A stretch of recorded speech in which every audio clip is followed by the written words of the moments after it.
Do we have a chairman? I am. Oh, you're chair, good. That's what just clarifying for Chris.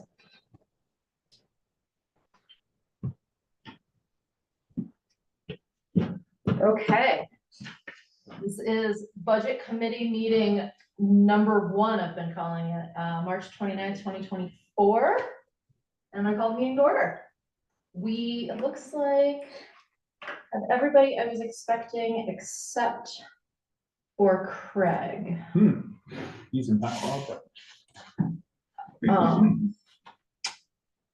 So, well, I guess we can get started. I'll join when you can. I'm gonna share my screen here. It's this one. Cameron, can you give me a nod if you're seeing the start to the PowerPoint presentation? Thank you. Yep.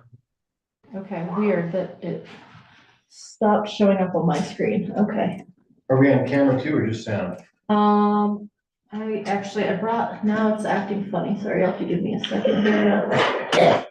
Figure out. I was hoping the answer is no, because I want to use it. Because you didn't comb your hair. Oh, you know what's good about being 60 and happily married? Yeah. Now it's coming here. Okay, sorry, this is back to Zoom. Julie combs her hair, Well. Why can't Start I something. get? but she's always had more class than I, so. Oh. Share. Well, she's firing this up, where these are RFPs, these are, we have put out. We have not yet. Well, these are RFPs that we will put out. Correct. That's what these are RFPs that we plan to put out already. Okay. Very cool. Sorry, I guess I didn't test how to do this quite properly. I'm kind of flailing at the moment here. It was working a second ago, but you guys are not seeing that. I'm trying to see the Zoom windows.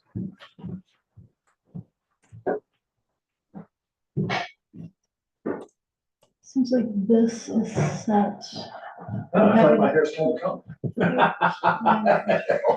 Considering I just pulled the hat off and took my ski boots off to get over here. I think it has to do with your display It projection does, it settings. definitely does, Chris, yes.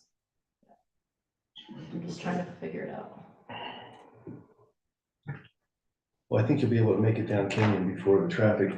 Yeah, that's our plan. Snowbird is. Is it? The highway parking is like, Yeah, boy. Oh, boy. but yeah, 2:30. Oh, there we go. Should be good. That works. Yes, that works. That's great, thank you. Okay, so now, okay, we got a couple people, no attendees. Sure.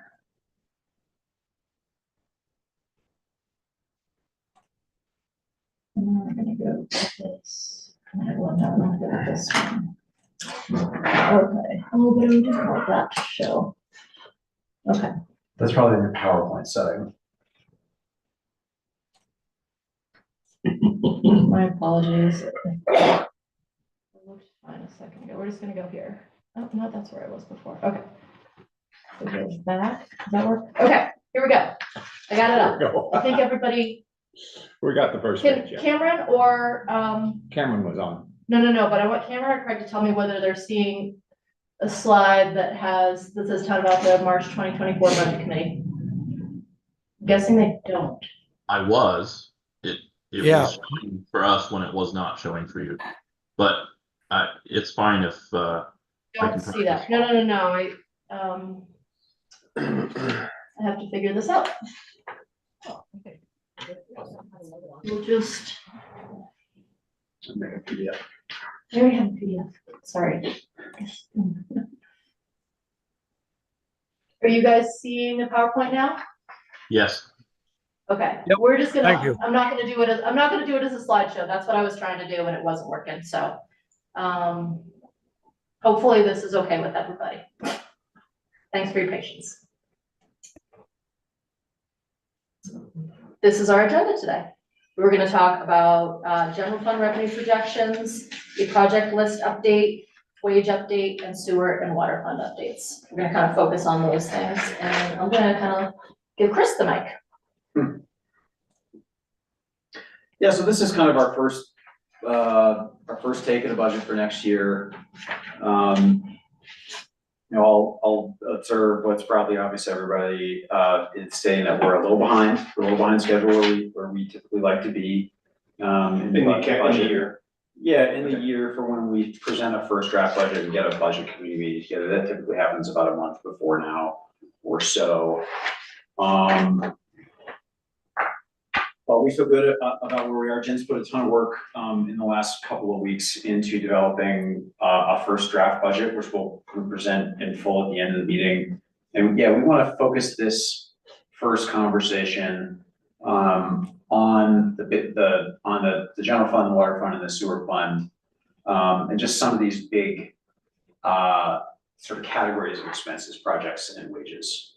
Wages are our biggest category of expenses, and so we want to really dig into those because we've been in the process of implementing the results of a wage study. Now we're going to be in the second budget year doing that, so I think that's going to take a little bit of conversation to get through. So Jen, I don't know, yeah, you want to talk about the rate? Yeah, so just as Chris just indicated, I did want to let you guys know that I do have a draft budget prepared, and I am planning to send that out to the budget committee after this meeting. And kind of our purpose we just kind of wanted to set the stage for how you review that. So we're gonna just really be dealing with kind of like high level subject matter in this meeting. And then you'll be able to see that budget presentation that I send to you. And I think it'll make a lot more sense. Of course, this is draft one. We're gonna get feedback from the whole committee, and it's gonna be modified over time. And that in preparation for the next meeting, where you expect us to do. Well, let's go through this as you have questions. That's a great question. Because Let me that's what chew on that a I little want to bit. ask all the questions now or hold Yeah. them for and to absorb the material first when you do it post this meeting. I don't want to bog down our meeting, is what I'm saying. I think if you have questions as we're going through the slides, you're welcome to ask them, and maybe we'll just say, Okay. let's see how it goes. Like, I see this as a conversation, a presentation, Okay, cool. conversation on stuff. If that's So- when you can give me a timeout. Okay, so this slide here is comparing the approved budget. So I just want to call out that the last approved budget was done in December of 23. So those are the numbers, and this is just dealing with revenue. And so what I've done is I've compared that with, again, first draft of what I have in the budget for 2025. So, you know, we wanted to point out some key things at the bottom here that, you know, based on council feedback, it seems like the council kind of wanted to at least assess, and I'm saying at least property taxes on like an every other year basis, and that was kind of the conversation we had last year, of course, new council and stuff, but I've been kind of going in the direction of, let's try and not do that this year, increase property taxes or propose that. So because of the way property taxes work and the valuations, we will probably actually see a reduction in our revenue if we don't do a property tax increase. I don't know that $25,000 is the right number or not. That's kind of a guess, so don't In that difference column, you mean? Yes, Okay. so you can see where it goes from 405 to 380. If somebody else wants to give me feedback on that number and that projection, we will actually get a number from the county in June, and that's why we hold the June meeting, the third week of June, is to wait for me to actually get that number. So that's kind of the last number that feeds into the budget. As I recall, the county adjusts the rate such that the income does not increase. Isn't that right? The rate doesn't change, the valuations go up. The valuations go up, the rate goes down, The rate stays the same, and so you get less money. no, I thought the rate, if the valuations go up, the rate goes down to keep the income constant. That's correct. All right? Okay, So, Roger, so that would mean that so I'll change that, that 25K should be roughly zero. right.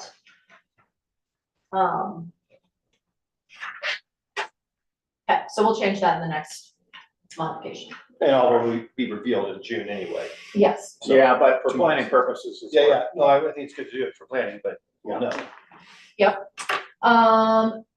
For the sales tax number, what I did for the FY 25 budget is I looked at what a 3-year average would be, which was roughly 1.7. And then I looked at like what we've been doing with budgeting the last couple of years, and I just felt like if we approved a budget last year of, I think it was 1.68, and we felt confident with that last year, that we should feel confident at least with that again this year. And so I took that number and then I made, I made an adjustment for the 0.1 or 0.01 resort tax that we initiated last year. So last year, it went into effect after the first quarter. And so we didn't get a full year's worth of that. So I adjusted that number so that we have a full year's worth, if that makes sense. So there's a 90, that's what the $90,000 is in that number. And then I don't really have too much to say about the other numbers, except for under miscellaneous revenue. That's a bucket that includes the shuttle program. And, you know, we brought in quite a bit of, we brought in $205,000 worth of revenue from partners and UTA, et cetera, this year, and we're not expecting that Right. full support next year. So that's one of the main reasons why that number is dropping in the miscellaneous revenue. So yeah, 84K is what we will have in this year's budget As of right now, yeah, from our partners for revenue. for revenue. Yeah, revenue to offset that. Does anybody, Craig, do you have any questions or anything about this? Just a question, of the sales tax revenue, what percentage is coming from ASL versus other sources? We don't know. It's not public. They hide it from us. The sales tax all goes to the county I and see. then it comes back to us in a lump. Yes. The reason I ask is, you know, given Mike's comments about the congestion, personnel growth, population growth has been driving our sales tax number higher every year. But Mike made some comments on the meeting about, sorry about that, made some comments in the meeting that sounded like he was worried about next year because the congestion stuff is so bad. So the question is, do you think we should be more conservative this year than we were last year? There's a lot of, don't take this critically, Craig, but I think there's a lot of conjecture in there. I think sales tax has been growing because we joined the AgCom Pass and because of inflation, as much as because of population growth. I don't know. I think what Mike said is that maybe there'll be some impact to season pass sales. Yep. But I don't see that as a reason to assume there'll be less sales tax revenue generated in Alta next year. I mean, the lodges would presumably not be impacted by congestion. Maybe their business would be enhanced. You know, we don't know the percentage that comes from this skiing from the lodges, but a bunch of it comes from the lodges. Understood. Everybody is. Okay, well then I guess we'll move on from this. So I mean, I guess maybe I'll just point out, you know, again, I think when you're budgeting and looking at revenue, you do want to be conservative. So, you know, we'll continue to look at those numbers and. Yeah, I'm aware of 150K of revenue that's gonna go away, and that's from UTA. I don't think they're gonna subsidize their shuttle anymore. In Right. fact, That's included in this. Yeah, I figured it would. UGA and sorry, Jen, that ACVB contributes at one time. Oh, yeah. Bank account Yes. liquidation from the Yes. ACVB account of $65,000. Yeah, so there's a good chunk of revenue. Okay, wanted to provide you with a, and Chris Otto is gonna help us with a, RFP update. So just briefly, we have 3 RFPs we're gonna be trying to shoot for to release this summer. One of them will be dealing with a water and sewer master plan. The second is to address the town shuttle. We want to get a sense of what it's gonna cost to be able to run that going forward. We've had an operator reviews for a while, but we think there's some more opportunity out there to see if we can get a better price. And then finally, a facilities master plan. So just to kind of give you a sense of what we do for each of those. For the water and sewer master plan, they're gonna go out and assess the existing infrastructure that we have. So we had a study done in, it was 2014, that has some information that was done by the University of Utah, some students. The project that was put together that gave us a pretty good idea of what we have in the ground. We verified that with Service Area 3 and got a pretty good sense of where some improvements have gone in and some other updates to that system. We'd like the water and sewer master plan to sort of give us an idea and some cost estimates as to what the future built out system is going to look like, what we're going to be needing to be planning for future updates or expansions, looping of the service, different things to increase fire flows up here.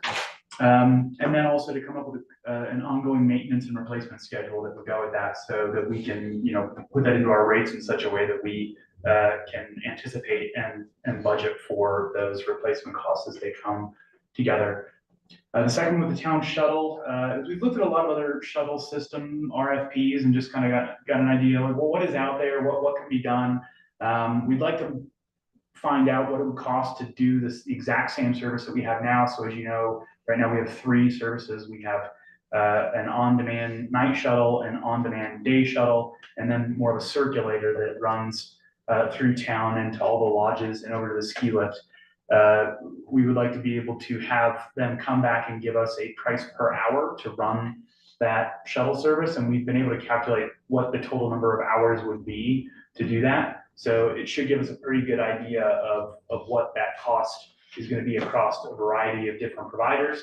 And then we can assess them based on, maybe the quality of service that they're going to give, or the types of equipment that they're going to use, or anything like that in picking a vendor. The last one is the facilities master plan. So as you know, we have 3 buildings in the town that we are. Excuse me, before you leave the shuttle, is this are we constrained to take the lowest bid?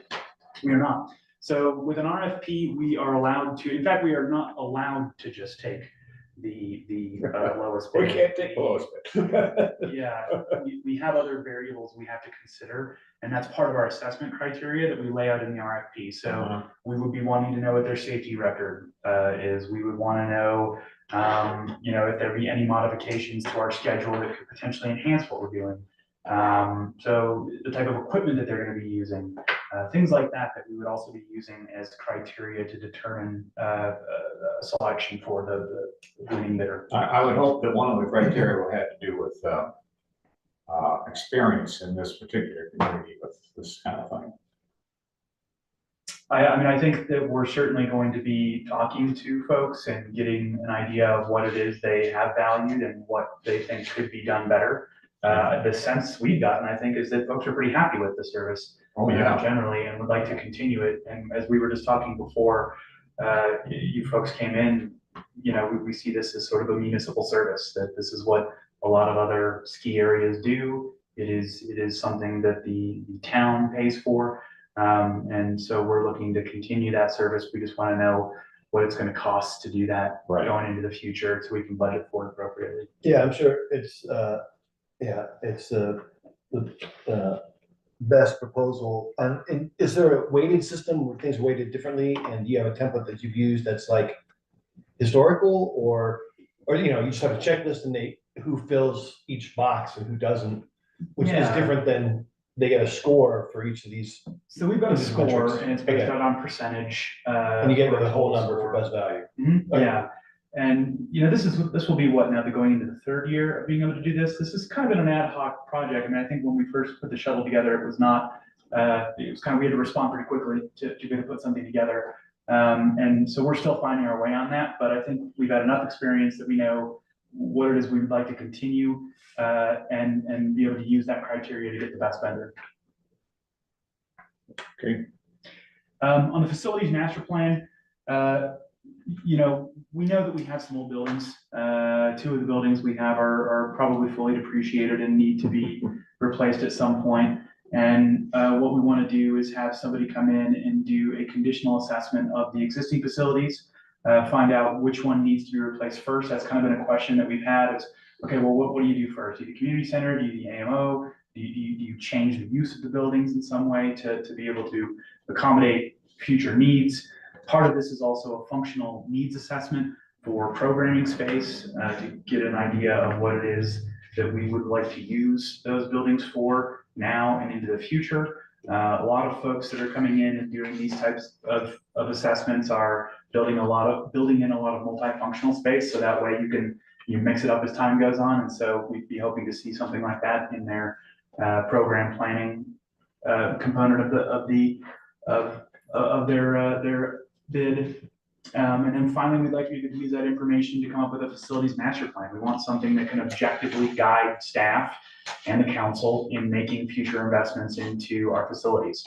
The idea being that we could then use that as a basis for, you know, potentially going out and trying to bond to pay for a new building, and get that going. We've started conversations with the Forest Service. We've got a number of irons in the fire, so to speak, in trying to figure out what options we're going to have when this gets finished. All three of these, we're hoping to have finished by the end of by December of 2024. So Projects, right? the projects. I'm sorry, not the building. The RFPs are let and, or at least sorry, go ahead. No, that's a good point. So these are going to be released in phases. The first one would be the water and sewer master plan RFP. That could be as early as a couple weeks from now. We want to give them ample time to be able to, for us to be able to select the vendor, two, for them to be able to go out and do the field work when there is no snow on the ground, and then enough time to get us information back by the end of the year. So our expectation would be that we would be voting in the May, June, and July council meetings to award the RFP for each of those in sequence, and that we would then be getting results back from the work that they do on those assessments by the end of the calendar year. Gotcha.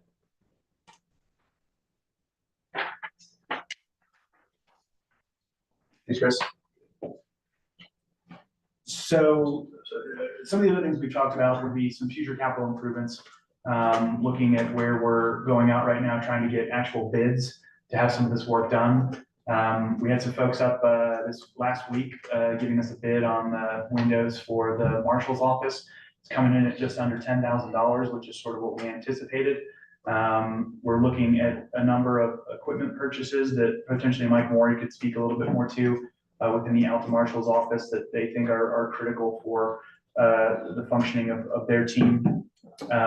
We are currently evaluating some IT investments. We're looking at what we're paying for our service. We're looking at, you know, the internet that we get, trying to just get some better infrastructure and redundancies built into our IT that we have currently. We had folks up yesterday for looking at what it's going to cost to potentially re-roof that strange angle on the post office. It's going to be a combination of having some framers come in and re-pitching the roof, as well as doing some shingling. We will have a bid back from our first vendor next week on that one. Town playground equipment, we know we have a budget that's been out there to be able to do that. We're working with the trust in one hand to give us some information, but we've reached out to a larger supplier.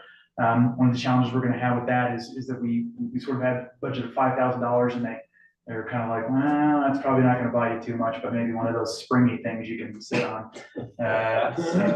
So one of the challenges we have is that we have to remove the equipment at the end of the year to, you know, get it out for when the snow comes. And the sense I'm getting from folks we've spoken to so far is that presents some challenges. They want that to be fixed, structure, concrete, bolted in, you know, not coming out sort of equipment. So we may run into some problems with that. And then also we're sort of in the spirit of some of the things we talked about at the retreat, looking to modernize and digitize some of the material that we have, and archiving a lot of stuff that we've had, kind of piling up at the town office for a while, just to clear that up, make some more space, and then preserve those records into perpetuity. Thanks, Chris. So this is again kind of a first stab at a capital projects fund plan for 2025. There's not a whole lot of new material on here, not a lot of new projects, but we did start to move some of the projects that either we're not going to complete in this fiscal year or that have been in kind of the future unknown date column into future years. So we're only a few years out. You can see where we're proposing to do a nice amount of projects next year. One of the conspicuous ones you'll notice is that we do have a new truck for the AMO on there. Jen, is that just a routine truck replacement or No, something? that's Or attached to the FedCom, another police officer? Yes. which So has been included in this budget. yep, so we have we have a truck in there for a new police officer with cop.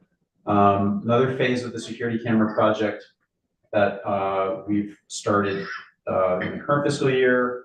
Did that re-roof the post office project that Chris mentioned, that's been in the future unknown date column. Chris, based on meeting with a potential contractor the other day, thinks that could potentially be maybe substantially more than $20,000, in which case we'd have to start thinking about how much money we spend on these buildings before we know the future of them. Facilities master plan, Chris discussed that a little bit.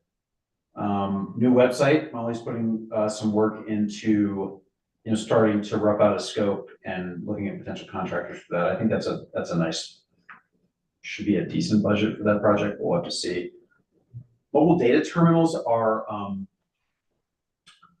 they're Panasonic ToughBook laptops, basically, that provide a secure data connection for the cops to be able to access like criminal records and driver information from their vehicles. They're pretty standard issue for a lot of cops. You often see the cops using those, and our guys don't have them, which leaves them hanging a little bit or more dependent on dispatch than they ought to be in like a rapid response kind of scenario. Town park playground equipment. Yeah, Chris is taking up the charge of figuring out what kind of improvements we could do at the town park to provide some stuff for kids to play on. And I think basically finding that $5,000 doesn't get you that far, and finding equipment that could be taken down in the winter and reinstalled in the summer and moved out and all that. Labor heavy. We don't know where. Well, it's the feasibility, I think, so. Over the long haul, it also deteriorates the equipment much faster. Yeah, you gotta move it around. Yeah. So anyways, those are the projects we're proposing for next year as of now. More facilities planning if we conclude this for fiscal year 26.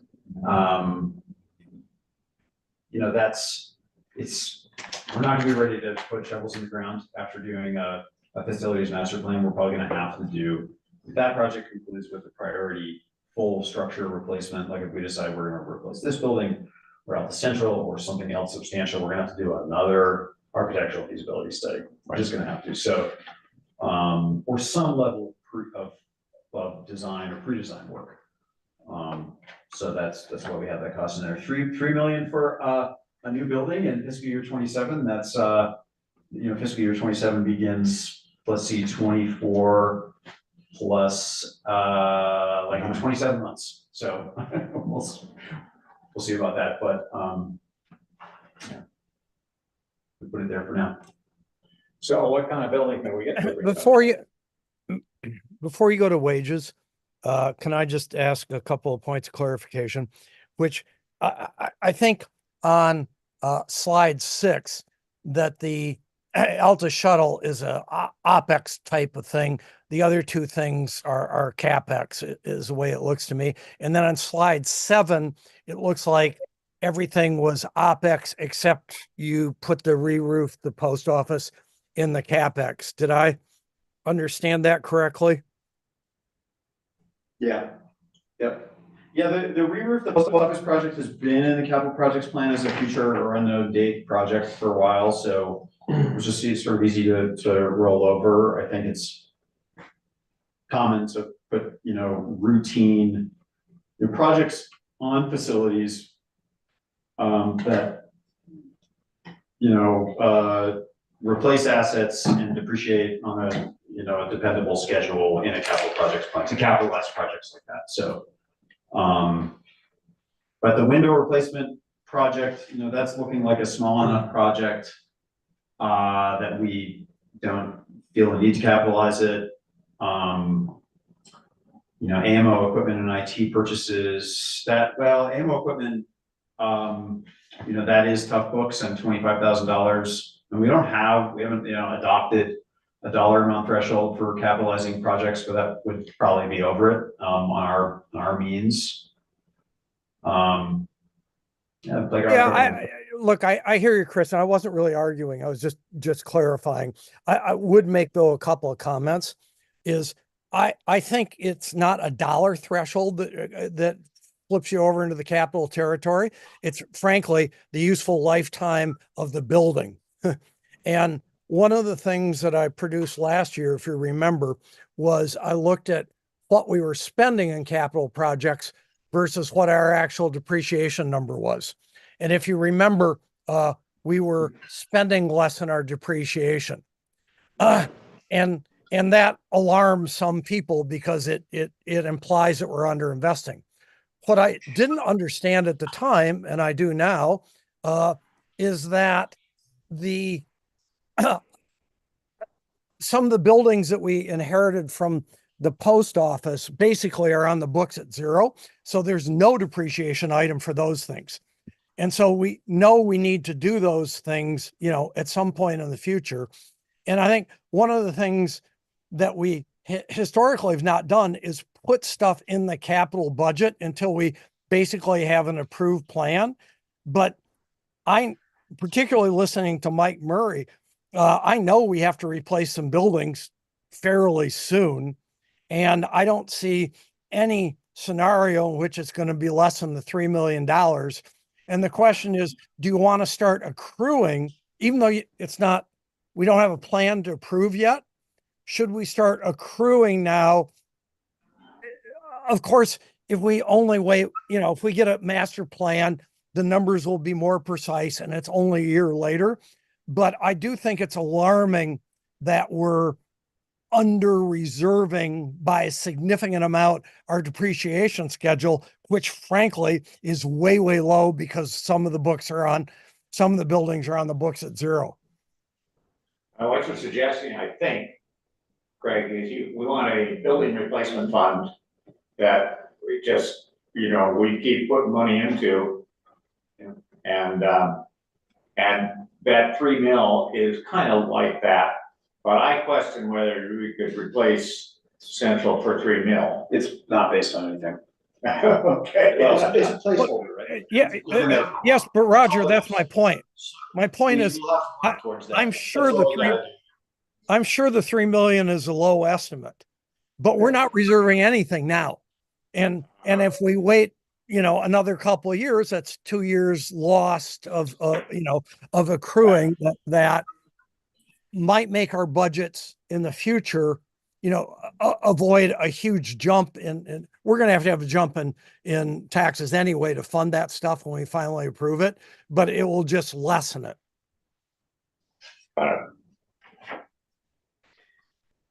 Yeah, fair enough, Greg. We need, I don't think our facilities plan scope includes now like a funding memo. I mean, we'll do cost estimates, high level ones. But yeah, we have not sort of comprehensively looked at our means to fund major facilities replacement. I mean, there was an assumption with the last feasibility study that we would seek donations that may be feasible, may be desirable. But we don't really know what we need to know about bonding, which is a common tool that municipalities use to do capital projects. Yep.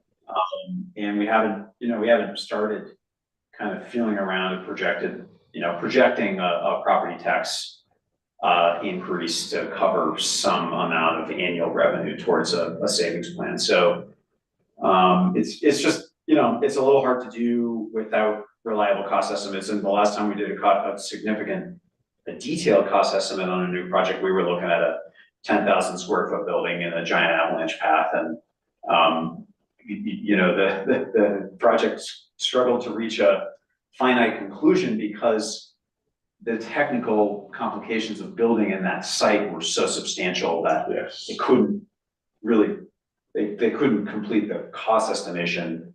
And it could, but. It was 20 million. Yeah, it's 20 million. So we said, well, we're not gonna do a $20 million project and, yeah. So, it's a fair point. And, we'll talk about wages.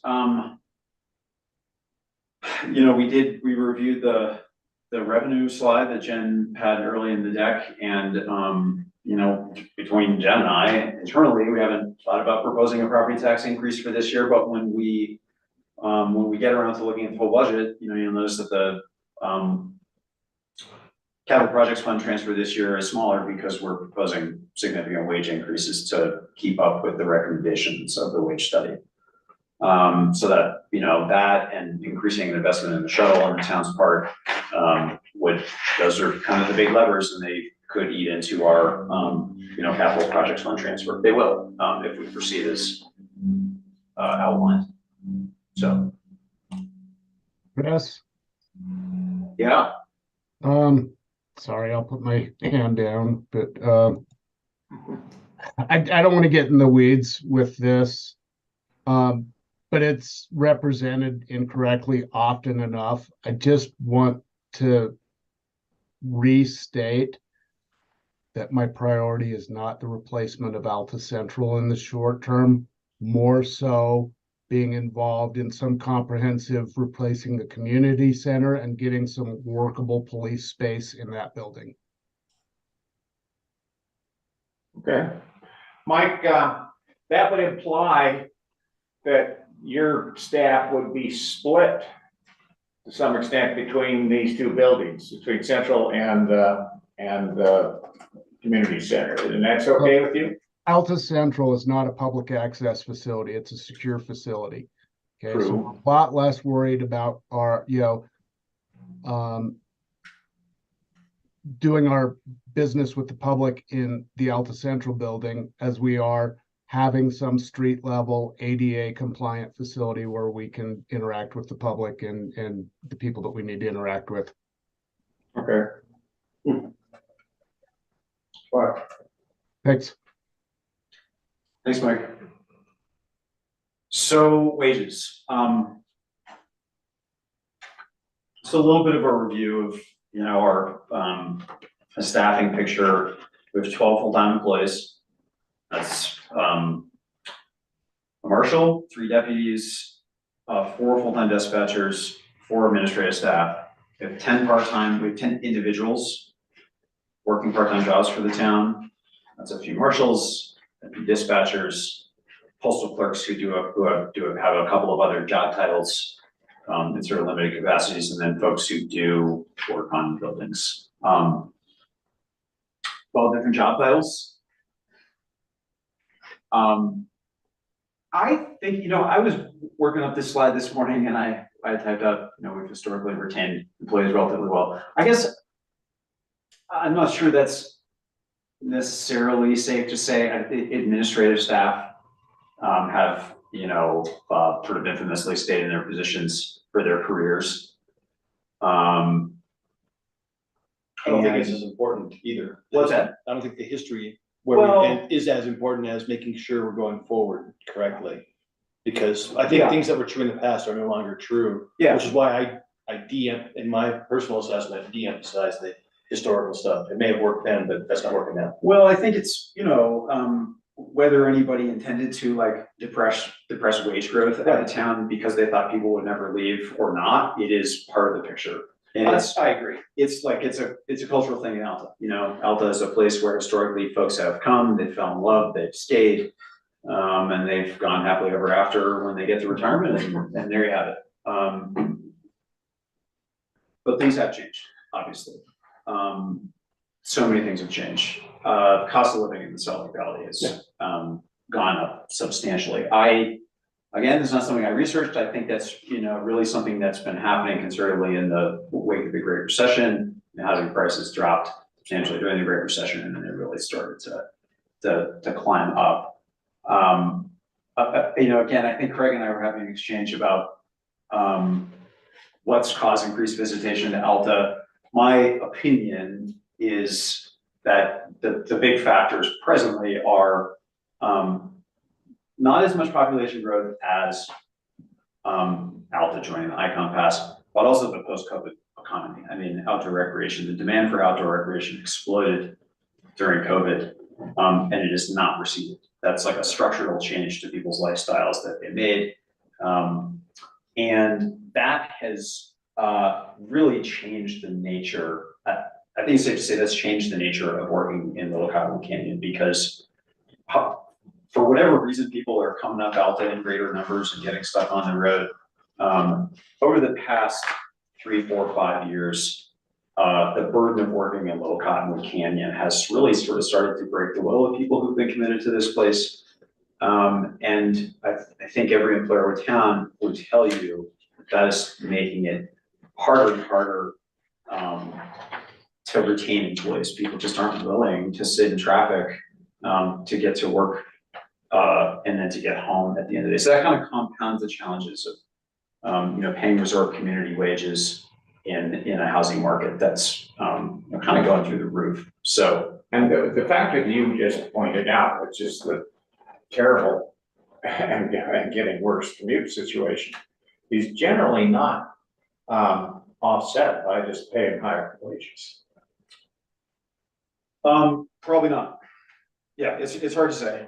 And whether it is or not, in my opinion, we're still obligated to significantly increase pay. Yeah, but that's, It's not gonna do justice to the point you just brought up, because you can't actually solve for that problem. right. So all we can do is solve for the problem that we can. Yeah. Just when we get to slide like 10, whatever it is, when I look at that chart, that's the slide that matters to me. Okay. So, I think it was the beginning of fiscal year 23, or the fall of 2022. We'd had a few challenging hiring processes at that point. The Marshals Department had lost part-time and full-time employees kind of unexpectedly and struggled to recruit, particularly for part-time positions, which are sort of essential, essential for us to keep those filled. We have a harder and harder time filling sort of more minor part-time roles like building maintenance positions. Those are really hard to fill. So, and we've always known that our pay scale is low. It doesn't take a comprehensive study. It didn't take a comprehensive study to determine that. You just kind of Google around and go to the Transparency website and find that people with similar job titles in Alta were paid less than in most comparable organizations in Valley municipal government. So, all 2022, we found technology.net. I don't know if that's the name of his business, but it is his website. Guy by the name of Mike Swallow, who works with governments, I believe primarily municipal governments all across the country, and especially in Utah, to study compensation in municipal governments.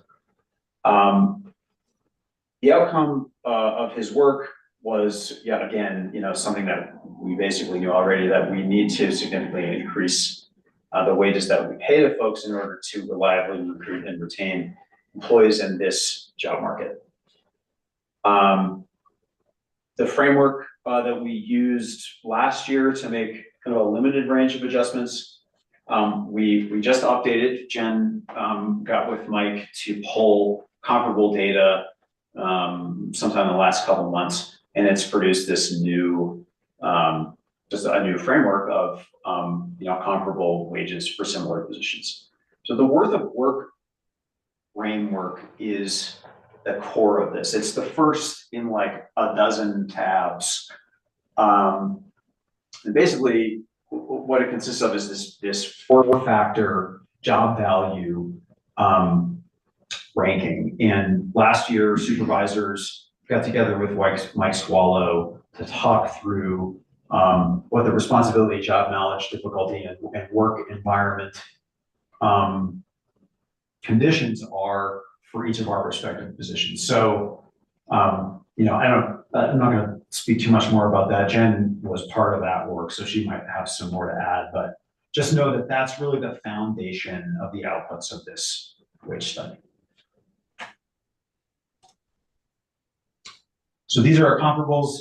You know, Jen added the communities or the entities indicated with the asterisks. Jen again might want to clarify on this, but you know, these are our 2024 comparables, and I think the principle was we're a resort community, so we have some similar conditions to other resort communities or outdoor recreation destination gateway communities, many of which are in southern Utah or rural Utah. We're also in the Wasatch Front metro area, so you know the housing market, the cost of living is not Park City, but it's also not Bryan Head. It's Sandy, it's Mountain Heights, it's Salt Lake City, it's Taylorsville. So, and you know, we've all talked at length about the difficulties of recruiting police officers to this financially constrained organization and sort of unique work environment. So we brought in UPD wages as one of those comparables. Yeah, so to make sure, clarify, so Jen, what you really did was you used everything in the FY25 comparables to produce slide 13. the chart. Yes, Okay, yeah, good. so I This just is wanted to, the- I that's just the wanted chart. you all to know that we didn't have the same comparables as last year. You've That added we some. added those four, Yeah. and we just wanted to call that out, because that's, I mean, that's a founding principle in the framework and the. But I think it's a good means to produce a more accurate, based on the cross-pollination of the types of responsibilities our town has by employee. Yeah. To produce this thing. Yeah. So like, well done. Yeah. That's what, that's where I was going. I might even go further than that and drop a lot of the resort communities, because the reality is, and the discussion of comparables was a big issue last year. And, you know, as I listened to Mike and you, Chris, you know, sort of over the last year, it appears to me that our real competition for people is basically Sandy, Salt Lake City, that kind of stuff. And I'm hard pressed to think that Bryan's Head and Bluffdale even belong in this data set anymore. Yeah, I mean, the difference between us and them is they don't have a great big metropolitan area. No, they're rural communities. They're- Bluffdale is- Southern County, But it still gets the job done to start us putting this down the path of appropriate, you know, allocation and valuation. Yeah, we certainly talked about that. I mean, that's one of the manipulations we could have made. I personally, and I think Jen would concur, like I'm pretty satisfied by the outcomes. Okay, good. And, you know, all those changes you make the numbers continue to go up. Oh, yeah. So it's just, yeah, to pick and choose. Well, you have to pick and choose, and eventually you kind of need to really adopt a policy and a strategy, and, you know, we're a little short of that. But anyways, going on about that. So, This is good slide and strategy. yes, totally. So, you know, this is, the chart here comes straight from the survey template. You know, it's pretty self-explanatory. The x-axis is the job value, the pay is the y-axis, the blue lines are the range. And the little yellow diamonds are the actual, today's pay or 2024 pay for job titles at the town of Altus. So you can see with the principle last year for fiscal year 24 was to try to bring all employees at the town up to the minimum. You can see there, we mostly did that. There are a couple that are outliers. And the goal for this year Really one, And one outlier. One primary. So, Which ones? the town manager. Yeah, It's okay. the- so the principle for fiscal year 25 is to bring employees up to the appropriate or to an appropriate point in the range based on their time in their respective positions and their performance. Yeah, because we're, at this point, we're now dealing with real individuals that already occupy the space. Correct. So with those are the two things. One question on performance. Who conducts the performance evaluations, and then where do we keep those records, or who keeps those records? For Supervisors. instance, what's that? Supervisors. Okay, but at the end of the day, you two are top of the food chain. So is someone Mike has to perform- Maury. What's that? Mike Maury and Sarah Evans, those are, the four of us are the ones that conduct the, And then I do Who does what? evaluations for Jen and Mike, and you don't really have an evaluation program for the town manager yet. Previous occupant of the, previous role, I don't know that there was ever a performance evaluation program prior to me becoming town manager. On the to-do list. So I don't wanna bog down in it here, but I think it's important to do going forward, because it's a means by which we can continue to guard against wage Things dropping off the bottom of the curve. depreciation. Because it's part of what we wanna do going forward, and I don't know, to me, that almost comes to your position Yeah, as mayor, I think ultimately, and maybe it's a council thing too, I'm just opening that up, and I don't wanna talk about it here, yeah. Fair point though, Dan. I think it's a fair point and it's something to be cognizant of when we start to look at the numbers. Because here. otherwise, you're only protecting your people, and the people with the most responsibilities are not actually protected. Sure.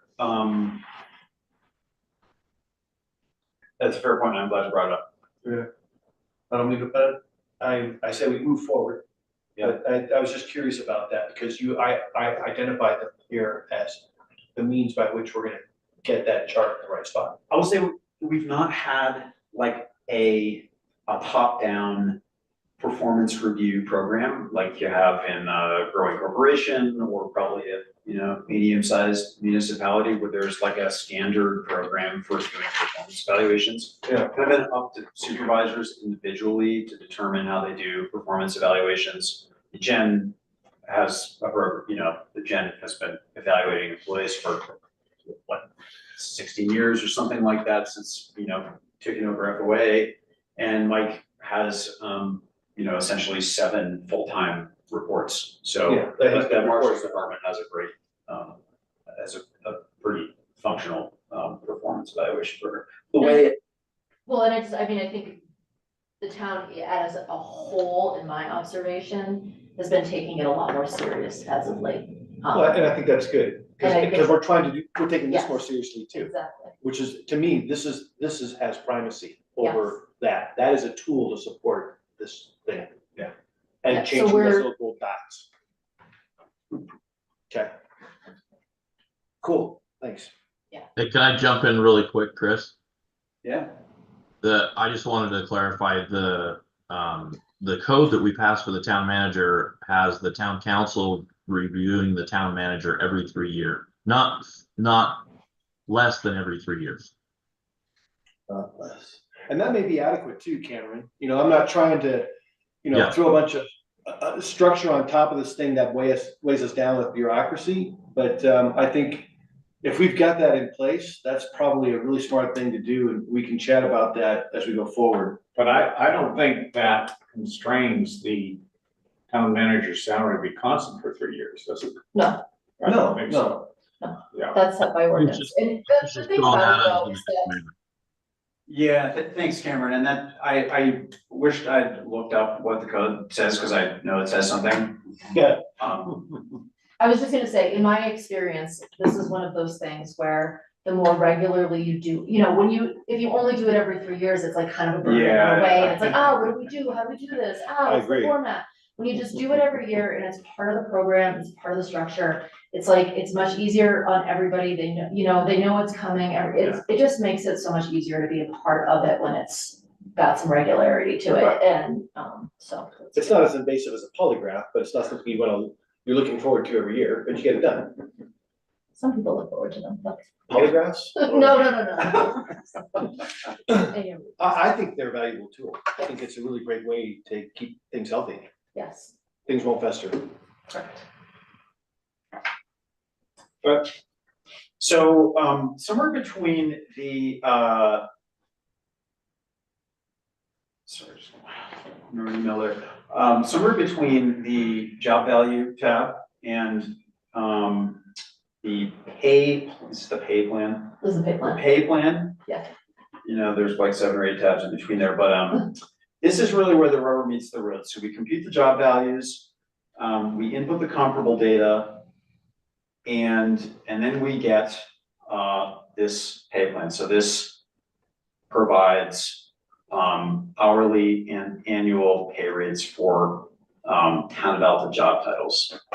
So I don't like have a whole lot to say about it.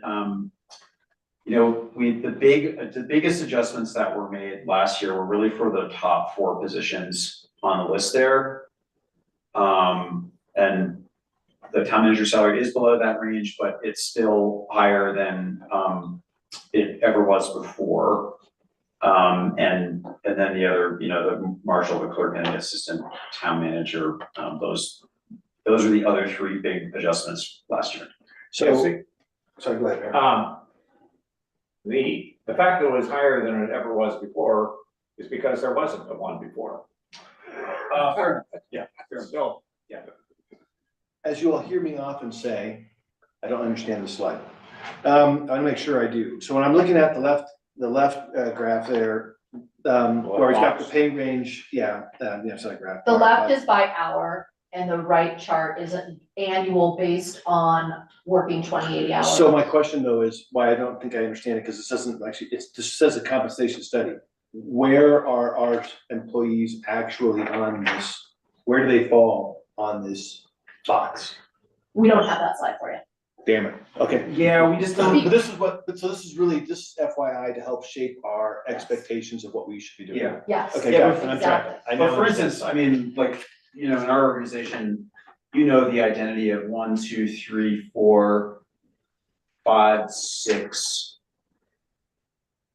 of the names behind 6 of these 12 titles, I believe. The identity of 6 of these folks. You can guess about another couple.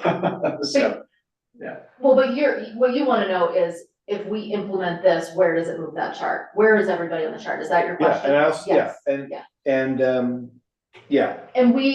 I think it's a little premature Okay. to put that information out. Fair enough. We feel more comfortable with this because some of those are still in discussion and being worked out. So the ranges are fine, but as far as where exact people are gonna be in a chart where you can identify people, it's premature to put that Okay, out there. but you feel like you two, as the leaders of those folks, are making those movements and Yes. adjusting. Yes. Okay, that's what I wanted to hear. No, seriously, that's what I wanted to hear. right, and it's all subject to the final budget. Right. Yeah, we don't have to wade into that. I don't want to wade into your thing, like you guys do what you do, but. Good putting on a question. committee, Good yeah. question.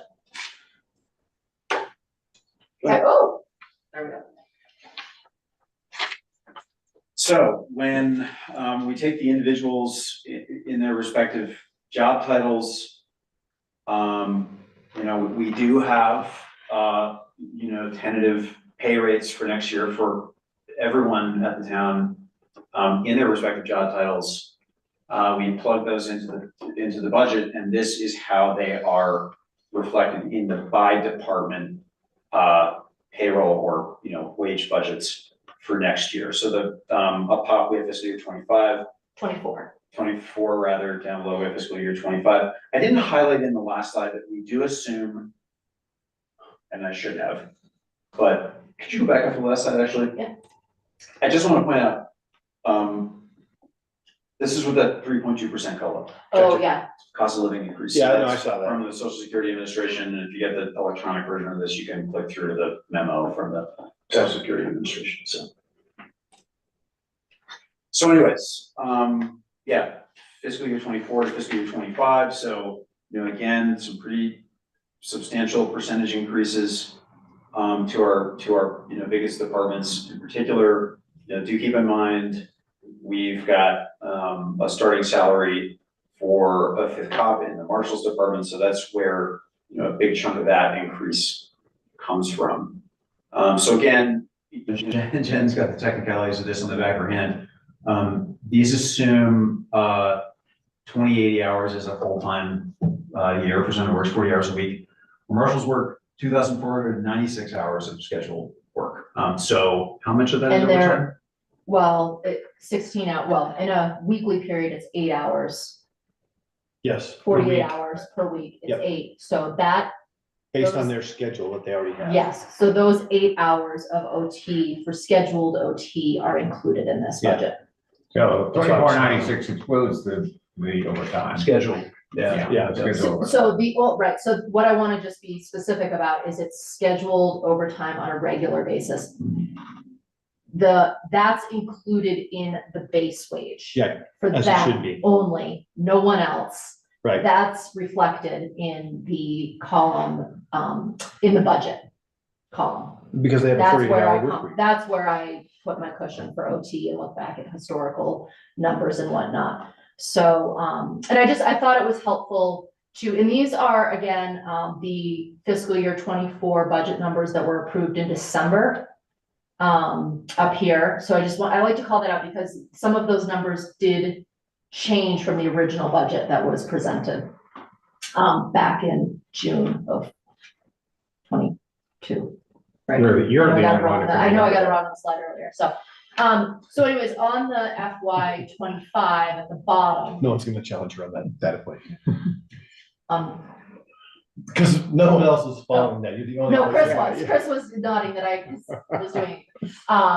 So I think, what's important is like Chris said, noting, the fifth cop is included in this. And In the just 20 FY understanding. 25 difference. right? Yeah, and understanding there's the difference between the base wage and the budget. I think we got a little hung up on that last year. And the council was a little bit stunned when we had done the wage study and presented base wage numbers. And then we came forth with the budget, which included then projections for OT and whatnot. We're like, wait, what? So I want to be very transparent about that.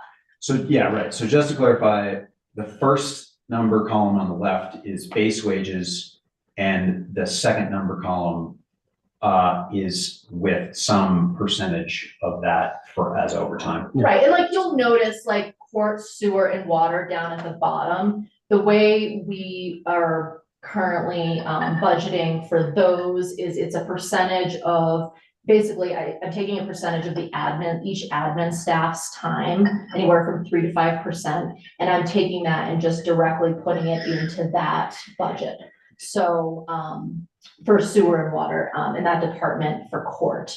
So there's really not an opportunity for OT in those situations, and so I didn't feel the need to do it, but you'll notice that in the marshal's office, in the town office, there's a little bit of that. Gotcha.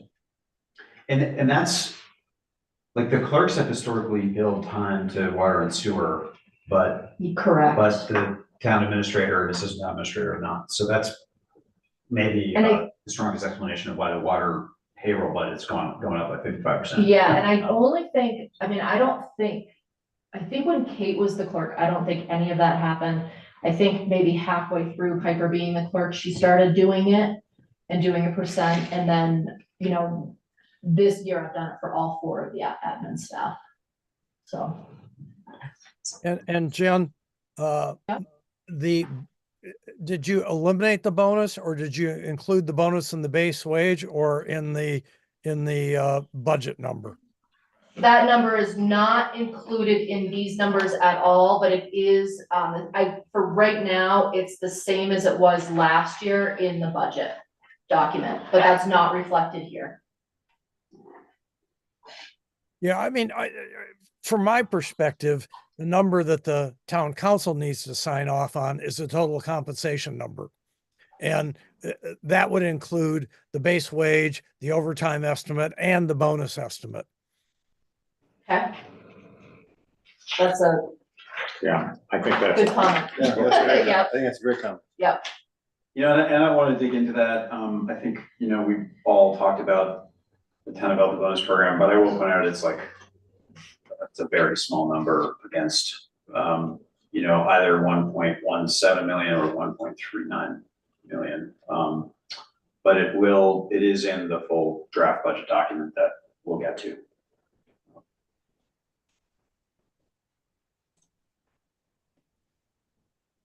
So anyways, I mentioned the COLA. You know, you can, you know, when we post this, you can dig in and get the link to that. And then I just wanted to sort of paint a picture of,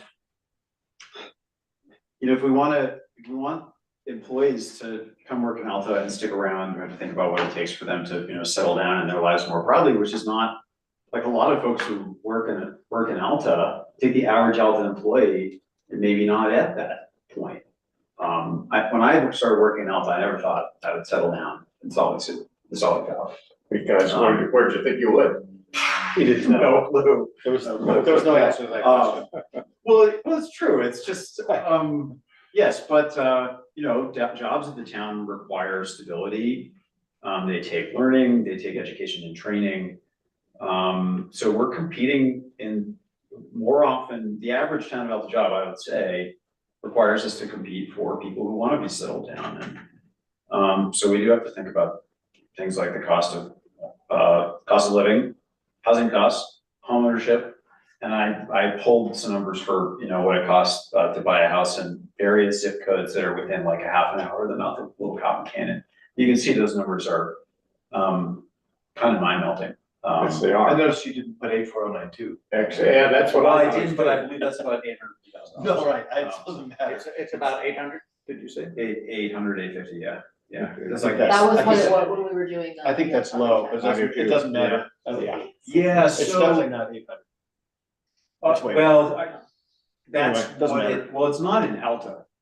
The average cost of a house in Alta is 1.6 or tax valuation That's what or I something like that. But 84092 includes a bunch of Sandy. Oh, yeah, right. So, and I was trying to get a number for how much you have to make to afford a $530,000 house in 2024 living here, and I didn't come up with anything reliable, but obviously, you know, that's something significant that's up against us, so. But then I could talk on and on about this, but, thank you. Water fund. Well, wait a minute, before we leave this, the, what we're really interested in here, to me, is how much income does it take to live in one of these places? Right? Yes. And, I don't know how to make that connection. But some of those we're not gonna be able to solve for. We look at some of the things we have here, the maintenance technician, postal custodians, we're not gonna make housing wages for them. Well, and I don't think we really need to drill down that far because we have some recent evidence that, you know, we haven't been paying enough to incentivize people to take on this cost of living. I mean, it's relatively public knowledge that we tried to, and we made a couple job offers for the town manager and they declined, I, you know, understand partially because it's too expensive to move to Salt Lake County. So, and, you know, we continue to struggle to hire people to do part-time jobs at, you know, wages that we think are competitive here in Little Cotton Canyon. And, you know, we all, you know, talked at length about the challenge of hiring police officers, given what entities pay in the valley. So, yeah, I think it's, you know, kind of a red flag that, if we're not getting people in our positions, you know, we haven't historically been paying enough for folks to bear the cost of living, so. Because That's my opinion. thinking back to the ancient past, I thought the kind of a rule of thumb was that, you buy a house that ought to be not more than 3 times your annual wage. What's that? I think that's about right. Yeah, that's what the kind of. For the actual sale price, Yeah, for, you know, yeah, I guess that. and, I think that departed in about 2007 though. I do. I think that changed a lot. see, I haven't bought a house in a long time.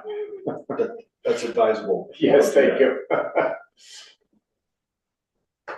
And, but, I would infer from that, but nobody in our staff can afford to live in any of these places. You know, and you have me, hello, Mayor. I mean, for me, these are really easy things to start working. They're not easy to solve, but they're easy to start working. And I think both as a member of this committee and then being on town council, this is at the top of my priority list. Okay. You know, Got it. Okay, on to water. one final quick comment though. Yeah. What gives me greater confidence, just having looked at this and absorbed it on the spot, is our two professionals are working at the lower level underneath them already. Yeah. They don't need us to do anything, and that's what I wanna hear. You guys are starting to take care of the people below you. That's what matters to me. Yeah, but somebody's gotta take care of them. Well, we're doing that too. That's what we're gonna do here, and I think that goes back to this other stuff. Yeah. But those are more complex, or more formalized. Anyway, water funds. So as I believe you're aware, the water fund and the sewer fund are each enterprise funds. They self-sustain themselves. They're closed systems, right? So what we do to determine the annual rates for our customers is you calculate what the total revenue you need to generate is. Then you take the ECU value, which is the equivalent capacity unit for the town, and you basically, you divide the sales by that ECU value and you get a rate. The reason why some of my slides are so busy is because we charge on a monthly basis, but we bill on a quarterly basis. So I think for many folks, they may think about it in either one term or the other, either monthly or quarterly. And so I've provided all of that here just so that I can appease hopefully whatever time frame you want to look at it in. What So was the C again? I'm sorry, consumption? Equivalency? capacity. Capacity. Unit. Okay. And so the ECU value is based on it's basically to say that if you take a single family home, so a single family home is given an ECU value of 1.25. Why it wasn't given a 1, I don't know, to make it easy, but it was given a 1.25. And then what you do is you look at if you wanna take like the commercial units, you say, okay, what's the equivalent of how many homes, single family homes are in the Alta Lodge, right? Or the Rustler Lodge or the Snow Pine. And there's and there's an assessment there that goes with that. And in our water rates resolution, it kind of defines what each of the different fixtures and bathrooms and commercial kitchens and all of that stuff, what the different rate is, and you add it up. So anyway, we did have a new home built in Alta this year. So you can see that our total ECU rate went from 252 to 253. So we're dividing by more people. And so, with a, revenue, right, so if we want the revenue to be $330,000, then our annual rate is gonna be $1,300. We're gonna have it's gonna change monthly, rates from 94.37 to 108.34. Okay, that's a 13% increase. Being consistent with what the council said a few years ago, I don't know if you remember, but we used to charge differently for commercial and residential. And under Harris's administration, we basically made it consistent. The commercial, we're not paying actually as much as the residential. So now everybody pays the same for a gallon of water essentially. And so when we did that, we kind of, the overage rate which is mostly consumed, mostly it's the commercial businesses that are going into overage. We said, let's lower that overage rate and slowly build it up over time. So I've consistently been doing 20%. So that we don't end up with overages as much, right? No, well, it should be a tool to promote conservation, but it's just to help them in the transition because it did cost them Gotcha, more yeah, in that right. transition. So here is another, so again, you have in this scenario here, this is where I've kind of broken out the comparisons between single-family residences compared, you know, from 2023 through what I have proposed for this year. And then I have just some general examples of like a small, medium, and large commercial unit. Can you give So, me an example of each of what you consider one of those categories of the real properties we have, or is that something we should? I think they're kind of small enough that, well, I don't like to point out specific businesses. Okay. I retract the question. So quarterly, you know, invoices are 350, 390, and in this proposal, they would go up to 406. Couple things I want to point out about, I didn't put the expenses of the, water fund in here. But one of the things is, the $30,000 per year now roughly that we're paying back to the general fund. So that has been included in the budget, Yeah, when will that be paid off? in about 12 years, starting in fiscal year 25 is the first year. Any questions about the water fund? I don't have Okay, sewer fund, kind of the same, process, ECU values are a little different in sewer versus water, you've got outside fixtures, you know, you have water leaving the system in a different way. So we did have, again, an increase in our ECU value from last year to this year. I need to work on my disposal cost estimate a little bit better, but that is the main trigger for this increase here. You will see it's a 24% increase that's being proposed for sewer this year. Wow.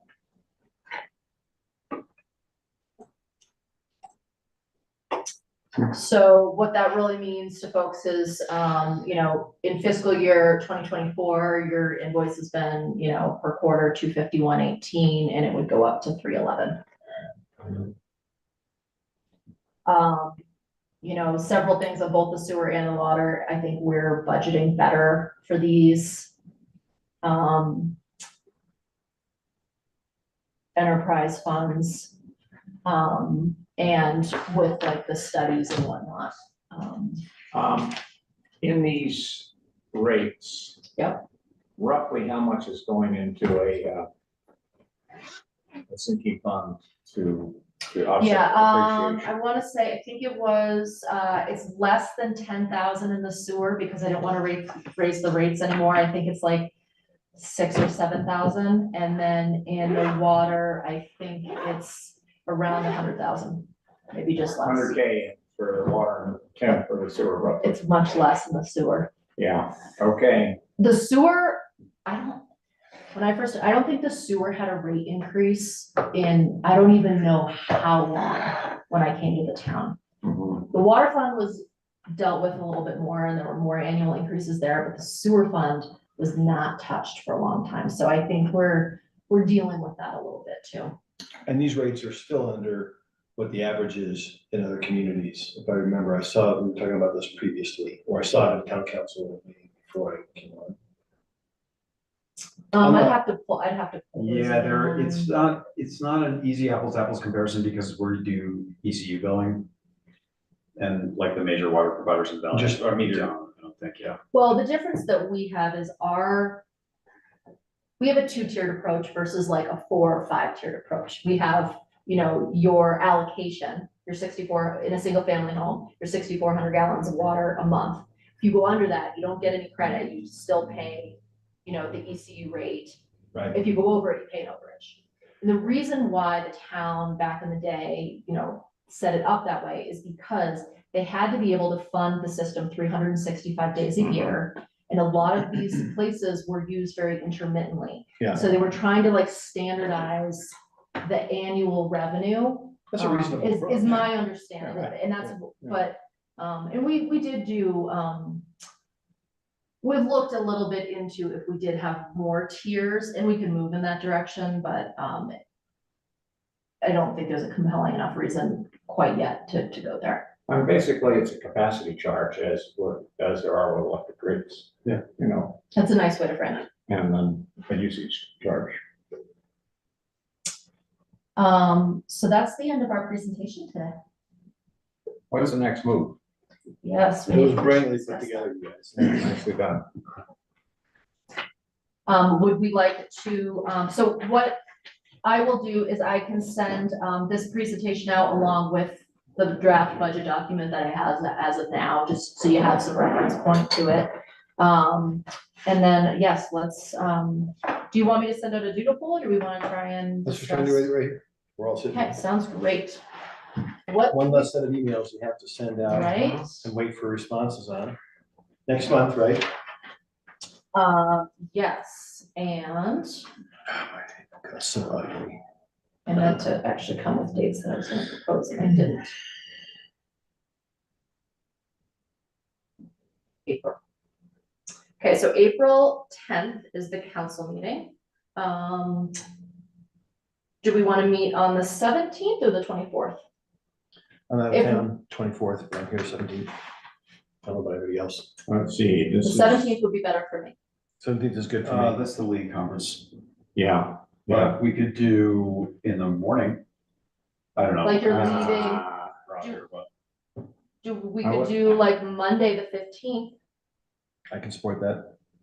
that's, yeah, 2 weeks. Craig, do you have any, time? 15th or 14th, either work for me. Okay, We do 1 o'clock or in the morning. Morning would be better for me. I get in at 1 o'clock in the morning, but so it's just quick turns come up. what about the 16th then? At what time? Roger, were you saying that was good for you? That day, let's see, we still have this running. Could we do 11:30 to 1? How about 11 o'clock? Well, I have Does that something that is over at 11. Are we Oh, okay, 11:30?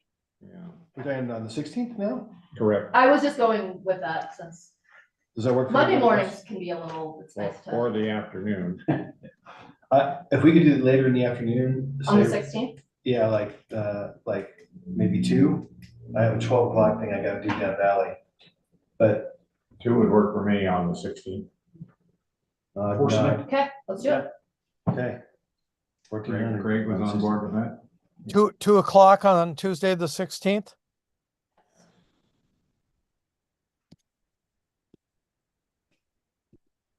Does that work for you? Yeah, Yeah, 2 o'clock He works said on the that- 16th. great. And then do we want to set one for May as well? Yes, let's do Okay. How about, let's see, the 8th is the council meeting, so the following week would be the 15th. it. I can do that. And I kind of usually tend to go towards when we meet with the council, just because maybe you folks have that all kind of designated anyways. Okay, let's see, this, now we're. So on May, I'm saying May 15th. I'm good anytime.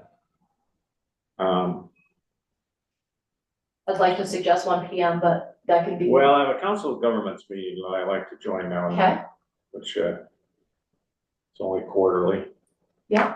So, later in the day, like 3 o'clock would work for me on the 16th. okay, does that work for everybody else? Great, Did Roger just invite us to his meeting? Not I. So the 15th, we're doing. so we're gonna do April 16th at 2 PM. Yep. And we're gonna do May 15th at 3 PM. May 15th, all right. Does that still work? Yeah, yes. I Say just- that again, Jen?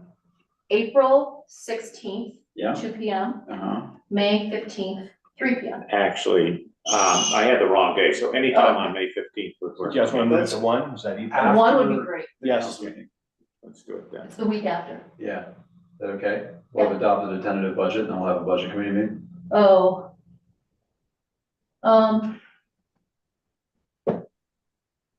You should actually, no, you're right. And FYI, everybody, I got a jury duty notice for May. Oh, I no. have never served on a jury before, so on one hand, I'm kind of excited. But on the other, My whole career, I was waived, so I never have to serve, so I've never been called. it's in the 3rd district, so I'm hoping I know the judge, but. Can we change the May meeting to May 1st? May 1st, I can do May 1st. Actually, well, for posting. Should really be like the 29th of, April. Why is that? Because we have to have a meeting, I need to be able to make changes, and then I need to be able to post it, and there's 10-day notice. I So on see. budgets versus 7 days on council meeting, so I have to Yeah. comply with all of those funny little, All So right. you have to do the posting on Tuesday after 29th? while I would do, like Yeah. the next day. or So you that want the night. 29th of? Of April, Monday the 29th. Yeah, as far as I'm concerned, that's all right. 1 PM? Wait. April Works for me. 20 Thank Oh, you. I've got the wrong year. Which year you have, just out of curiosity? 32, You know what? 2032. Oh, nice. You know, one of the things I learned from the CIA, I'm not making this up, is I carry one of these things everywhere. One of these things. Oh, one of Yeah, those. calendar. A yeah. calendar, just a paper calendar. You cannot go wrong. Yeah. And it's not electronic, so you can take it anywhere That you want has- to anybody's meeting. But it's really handy to look at stuff. Yes. So, So Monday, April 29th, later in the day would be preferred. okay. What time are you proposing?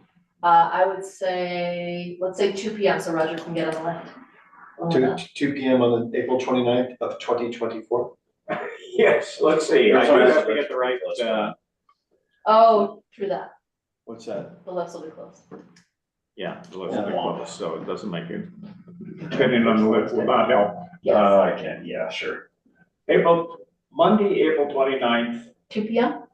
at 1400, got it. Okay, thank you all very much. Okay, so.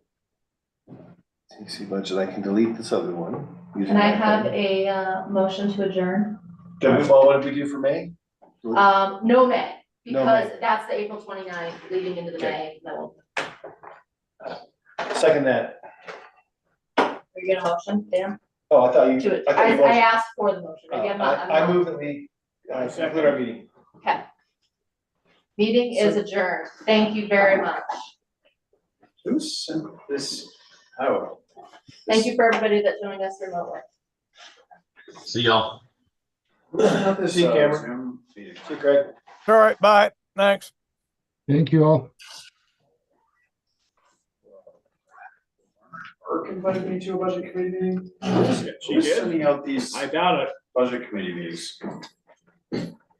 wasn't me. Well, Like, I just got an during invite this from meeting? Roger at 2:23, and I got an invite from Margaret at 2. That doesn't make any sense. A reply. It's not Margaret. Email.apple.com, well, Something was listening to you.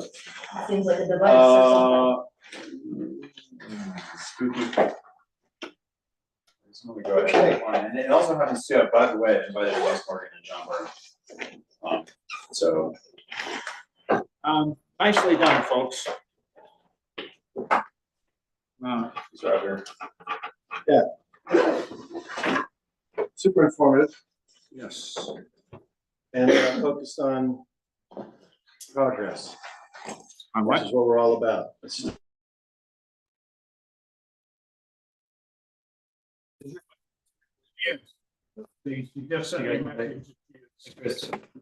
Chris? something.